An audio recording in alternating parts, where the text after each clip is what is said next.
Þá höldum við áfram með föstudagsþáttinn og þau eru komin hingað Sóley Björk og Kristján Hrannar frá Aflinu, velkomin. Takk fyrir. Kristján, við byrjum kannski á þér að því við horfum á þetta viðtal sem að nú orðið rúmlega ársgamalt. Hvernig hefur þér vegnað hjá Aflinu síðan þú byrjaðir sem ráðgjafi? Eru þið búin að vera góð við þig? Já, þetta eru mikla drottningar þarna sko og það eru mjög góð við mig. Ég dafna mjög vel þarna. Og það rosalega gott fyrir mig að geta skilað einhverjum svona til samfélagsins. Það að koma til mín, það helmingurinn karlmenn, skjólstæðingar og svo eru konur og þetta oftast á bilinu sko myndi 20 og 35 ára. Þannig að frekar ungt fólk sem að koma sem að rosalega jákvætt. Að fólk sé, svona ungt fólk sem líður illa, hefur lent í áföllum á lífsleiðinni og að koma og tala líðan sína. Og það bara aðdánavert hvað þetta unga fólk að gera og vinna í sjálfu sér. Það bara komið svo mikið hugarfarsbreytingin í samfélagið að tala áföllin sem að þetta fólk hefur lent í. Skömmin svona... Já, skila skömminni og þetta fólk oft með brotna sjálfsmynd og við erum að reyna að útskýra fyrir fólki hvar skömmin á heima og þannig að auka sjálfstraustið og þegar sjálfstraustið eykst þá, gengur þeim betur í skóla, út á vinnumarkaðinn. Ég fengi skjólstæðinga sem bara detta út af vinnumarkaði og fara bara jafnvel á örorku sem alltaf bagalegt að ungt fólk sé að fara þá leið. Þegar við náum að vinna markvisst í þeirra málum, þá kemur bara miklu meira sjálfstraust og hafa muni trú á sér og fara í skóla eða klára skóla eða vera í vinnu og taka þátt í samfélaginu. Þegar við hittumst þarna fyrir rúmu ári síðan, þá töluðum við aðeins það af því að þú varst að byrja sem fyrsti karlkyns ráðgjafinn. Hvort það væri kannski einmitt þá von að karlmenn myndu frekar leita sér hjálpar. Finnst þér það að vera raunin? Eða þetta svona smám saman að mjattlast? Þetta svona smá saman að mjattlast og þegar að skjólstæðingur hringir inn í Aflið eða vill koma í viðtal, hvort sem það karlmaður eða kvenmaður, þá sagt má bjóða þér karlkyns ráðgjafa og oftast það þannig að það skiptir þeim ekki máli sko, en ungu karlmennir vilja kannski frekar tala við karlmann. Og sumt af þessu unga fólki hefur verið í mikilli neyslu, þá reyni ég að beina þeim þá að reyna að stoppa það og senda þetta unga fólki að byrja meðferð til þess að geta svo tekið þátt í verið virkt í samfélaginu. Til það þarf að byrja að stoppa neysluna, svo getum við fara að vinna með hvað var það sem var til þess að þetta fólk fór í svona mikla neyslu. Akkurat.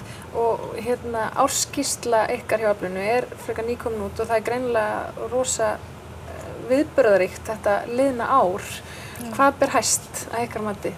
Það aukin fjárframlög?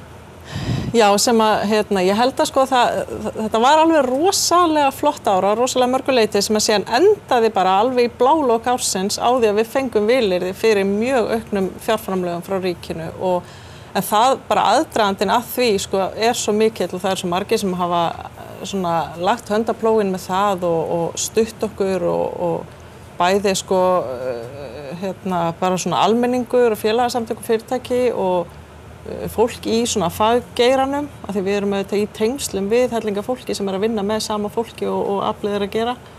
Svo náttúrulega kjörnir fulltrúar, það voru öll sveitarfélög eða 10 sveitarfélög hérna í nágrenninu sem sendu frá sér ályktun mikilvægi Aflsins og mikilvægi þess að auka fjárframlög. Og svo áttum við ansi góða hauka í horni á þingi sem að virkilega bara börðust fyrir því að svona auka skilning á því hversu mikilvægt það væri að það væri eðlilegt fjárframlag til þessa starfs og það bara skilaði sér og það var alveg dásamlegt að einhvern veginn upplifa það.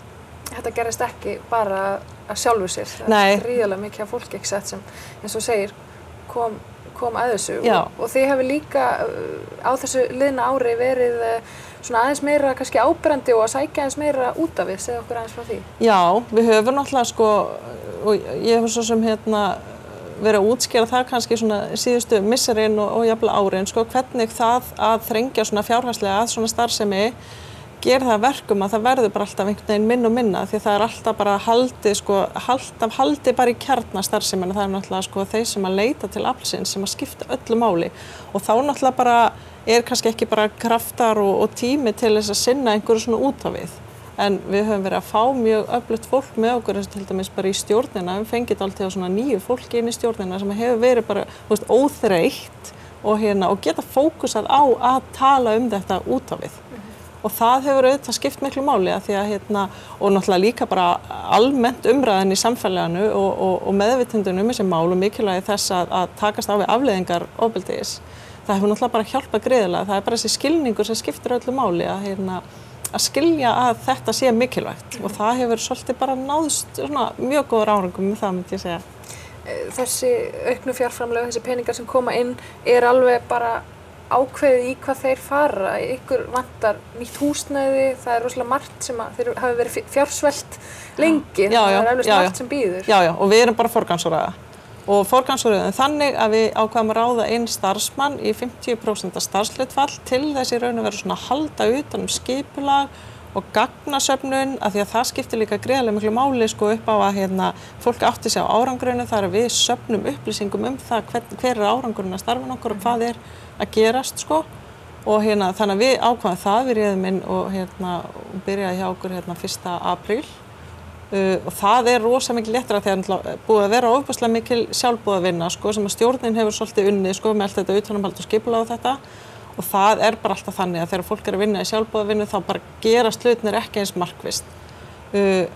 Húsnæðismálin í farvegi, við erum mjög bjartsýn á að fá nýtt húsnæði sem Akureyrarbær kemur til með að skaffa okkur og það á eftir að hafa sko rosalega áhrif líka af því að það náttúrulega þannig að vera með 5 ráðgjafa í sko einu, við erum nýbúin að fá reyndar annað þannig að nú erum við í 2 herbergjum að vera með 5 ráðgjafa og 1 starfsmann í 2 herbergjum gengur ekki vel upp þó þetta bara sé allt látið ganga en það verður alveg rosaleg breyting þegar við fáum, ég ætla að segja þegar við fáum nýtt húsnæði. Við gætum örugglega bara mörgum klukkutímum í að lista upp allt sem þið hafi gert á liðnu ári en mér langaði að spyrja ykkur út í ráðstefnuna sem þið tókuð þátt í á Grænlandi.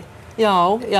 Segðu mér aðeins frá því. Við fengum boð að senda, við höfum ekki getað tekið þátt í miklu svona starfi því að það kostar pening og en þarna fengum við boð að senda 1 fulltrúa á ráðstefnunu sem að Norræna ráðherranefndin hélt, það sem að var sko frá öllum Norðurlöndunum, fólk að ræða langtíma afleiðingar ofbeldis og það var alveg rosalega gaman, ofsalega fróðlegt en það var líka rosalega gaman að geta miðla því sem hefur gerst og var eiginlega akkurat ár síðan að ég fór þarna út og þá var sko beauty tapes byltingin og Fríða Nippol var í gangi akkurat þessa helgi sem ég var úti og ég var að segja fólki frá þessu og það var ótrúlega gaman að því að þú veist við erum rosalega langt komin hérna á Íslandi og stöndum framar í almennri umræðu þetta mál heldur en vil ég meina bara hinn Norðurlöndin og það var svolítið gaman að sjá hvernig maður, þú veist, þegar fólk hefur eitthvað svona, já, svona hægt að gera þetta og þetta getur verið svona, það var allir svo, svona